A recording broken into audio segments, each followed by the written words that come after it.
올해 4월에 제가 처음 런칭을 한 건데 네. 16,000개가 팔렸고요.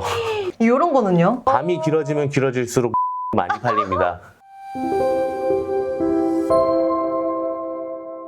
사람들이 궁금할 거예요. 위탁과 병행 수입의 차이점이 뭐예요? 어차피 네. 둘 다 한국에 있는 재고나 중국에 있는 재고나 큰 차이가 없잖아요. 자, 보세요. 중간에 누군가 한 명이 껴있고 네. 껴있지 않고의 차이예요. 도매로 갖고 있는 사람 있죠, 국내에. 네. 그 사람이 나한테 파는 거죠. 그쵸? 이 사람도 중국에서 갖고 오거나 네. 했을 거란 말이에요. 그쵸. 초등학교 때 많이 배우잖아요. 유통 과정이 복잡하면 복잡할수록 최종 가격은 비싸진다. 사준다. 그렇죠. 유통 가격을 무시해버리고 제가 중국에서 직접 수입을 해서 네. 가지고 오는 거죠. 네. 그러면 가격적인 메리트도 있고 그쵸. 내가 재고를 원활히 관리할 수도 있고 위탁은 나만 위탁을 하는 게 아니라 A, B, C, D 모든 사람들이 이 사람의 물건을 떼서 팔다 보면은 분명히 재고를 관리할 수가 없어요. 그러니까. 예, 품절도 많고 하지만 맞아요. 내 상품 내가 오롯이 내가 수입을 해서 내 브랜드로 갖고 와서 가지고 재고를 운영을 한다면 재고가 떨어지는 속도에 맞춰서 새롭게 신주문을 넣을 수도 있는 거고 수익률도 월등히 높다. 물론 일장일단은 있죠. 그쵸. 왜냐? 재고에 대한 부담이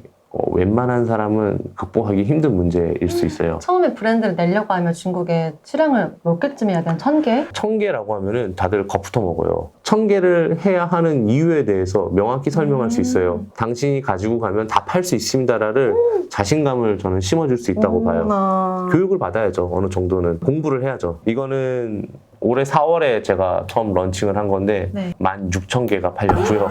이런 거는요? 더 많이 팔렸을 것 같아요. 장난 아니죠. 밤이 길어지면 길어질수록 무드등은 많이 팔립니다. 구매 대행은 그 마진만 먹는 거죠. 수수료가 매출이 되는 구조예요. 업종도 서비스업인데 맞습니다. 수입 판매는 내가 수입해서 하는 거니까 제조업, 상품 매출액. 상품 매출액. 제가 공부가 덜 아니에요. 됐네요. 제조업으로 보는 경우도 있어요. 예. 네, 그렇게 보면 이제 이거에 따라서 장단점이 다 있고 어떤 사람한테 뭐가 더 맞다. 처음에 시작할 때 이게 다를 것 같아요. 구분할 수 있는 기준이 있는데요. 네. 첫 번째, 내가 자금이 좀 적은 편이다. 그럴 경우에는 위탁이나 해외 구매 대행이 조금 더 어울리십니다. 제가 이번에 2달 안에 200만 원 벌기 프로젝트 이제 1월 달부터 시작하잖아요. 그러니까요. 그것도 해외 구매 대행으로 말씀을 드릴 예정이에요. 자본금이 적어도 할 수 있다고 했는데 적은 금액이 얼마 정도일까요? 1,000만 원 내외면은 괜찮다고 봐요. 1,000만 원 없으면 못하나요? 신용카드 한도가 조금 괜찮은 거 한 개 정도 있고 한 500만 원 내외만 있어도 네. 충분히 시작할 수 있다고 봅니다. 네, 500만 원 네. 할 수 있을 것 같아요. 저 네. 500만 원은 있습니다. 자본금이 조금 여유가 있고 한다고 한다면 사입을 해서 하는 것도 괜찮다고 생각해요. 초보는 브랜딩이 안 된다라는 건 아니에요. 초보도 처음부터 브랜딩을 할 수 있다고 생각을 하고 있고요. 자본금이 그래도 한 3천에서 4천 사이가 있다. 네. 그럴 경우에는 저는 브랜딩 하는 거를 강력히 추천드려요. 네, 왜냐면 어차피 위탁하든 구매 대행하든 다들 이쪽으로 넘어와요. 결국 브랜드로. 왜냐면 내 상품에 대한 욕심이 생기거든요. 예를 들어서 어떤 브랜드를 판다고 했을 때 광고를 해야 될 거고 그 네. 브랜드가 팔리면 팔릴수록 나한테 좋은 게 아니라 브랜드를 가지고 있는 사람한테 좋겠죠. 그쵸. 네. 두 번째 기준으로 말하자면 나는 시간이 별로 없어. 빨리 이익을 내야 돼. 네. 라고 하는 사람과 아니야 나는 그래도 진득하니 기다릴 수 있어. 네. 라고 하는 중요한 사람으로 포인트다. 네. 한다면 다음 달이라도 바로 수익이 나야 돼 라고 하시는 분들은 위탁이나 구매 대행을 추천드리고요. 나는 그래도 조금 만들어가는 재미, 좀 키우는 재미를 느끼고 싶어. 브랜딩이나 사입을 추천드립니다. 그게 아무래도 시간이 조금 더뎌요. 그러면 세 번째 기준으로는 네. 사람의 가진 성향이에요. 네. 이거 중요할 것 같아요. 스트레스 받는 걸 극도로 싫어해. 내가 내 눈으로 상품을 봐야지만 믿고 팔 수가 있을 것 같아. 그런 분들은 병행 수입이나 사입을 추천드립니다. 의외예요. 저는 구매 대행부터 하려고 했는데. 왜 그러냐면요. 이유가 네. 있어요. 구매 대행은 그리고 위탁은요. 내가 상품을 볼 수가 없어요. 내가 받았다가 다시 보고 다시 배송비를 해서 보내는 거잖아요. 배송 기간도 느려지잖아요. 경제성이 떨어지고요. 해외 구매 대행 같은 경우는 해외에서 주문을 해서 내가 받아서 고객한테 주는 건 불법이에요. 저는 사업자잖아요. 해외 구매 대행은 자가 사용 목적으로만 가능하거든요. 상업적인 용도로 사용하지 않는다라는 전제하에 면세가 붙은 거예요. 해외 구매 대행에서 어떤 물건이 마음에 들어. 그래서 그래도 이거를 비싼 상품이니까 내가 꼼꼼히 검수하고 보낼 거야. 그래서 내가 받아서 고객한테 편지도 쓰고 그렇죠. 뭐 이러면은 불법이에요. 근데 그거 알 수 있어요? 알 수 고객이 있죠. 신고 아니요, 그게 아니라 내 주소를 주문한 게 받으니까? 내가 받으니까 맞아. 당연히 알죠. 이게 많아지면은 100% 걸려요. 심각하게 되면은 사실 형사 처벌도 받을 수 있는 세관 입장에서 볼 때는 탈세로밖에 안 보니까 해외 구매 대행의 특성상 해외에서 구매를 합니다. 현지에 있는 창고로 이동을 합니다. 비행기로 보냅니다. 혹은 배로 보냅니다. 그리고 세관장 들립니다. 그리고 택배 회사에 인계됩니다. 그 다음에 받습니다. 제가 말하는 것만 절차만 4-5개 됐죠. 그러니까요. 근데 병행 수입은 주문합니다. 제가 보냅니다. 끝이에요. 2-3주 동안 못 받는 경우가 있어서 언제 오냐고.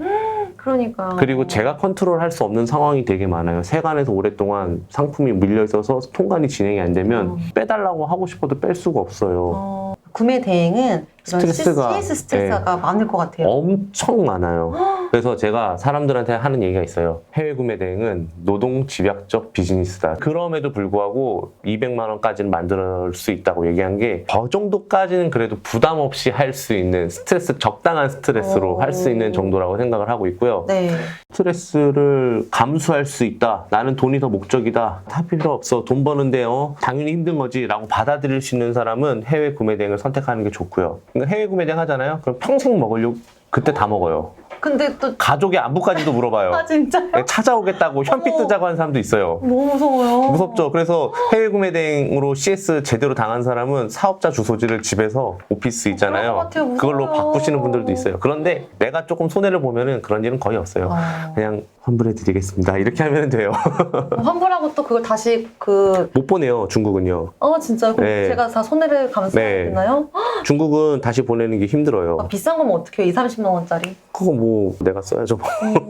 수입 판매하거나 브랜드 제품인 경우에는 CS가 훨씬 줄어드나요?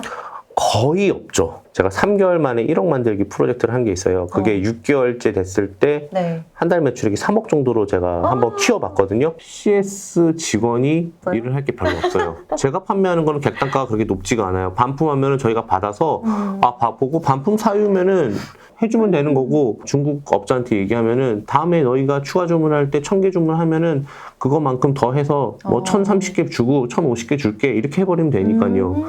별로 심각한 게 별로 없어요. 수입 판매 경우는 또 제가 만든 게 아니니까 다르잖아요. 걔네가 가져와서 걔네 걸 판 건데 내가 만든 건 아니니까. 그렇지 않더라도 최종 그 책임은 저희한테 있죠. 생산자한테 얘기를 해서 처리할 수 있는 부분이니까. 컨택 포인트가 한 개잖아요. 얼마나 좋아요. 그렇죠. 네. 근데 구매 대행은 컨택 포인트가 산 사람마다 다 다르기 때문에 다 이야기해야 되는 게, 물론 이것도 그렇긴 하긴 하지만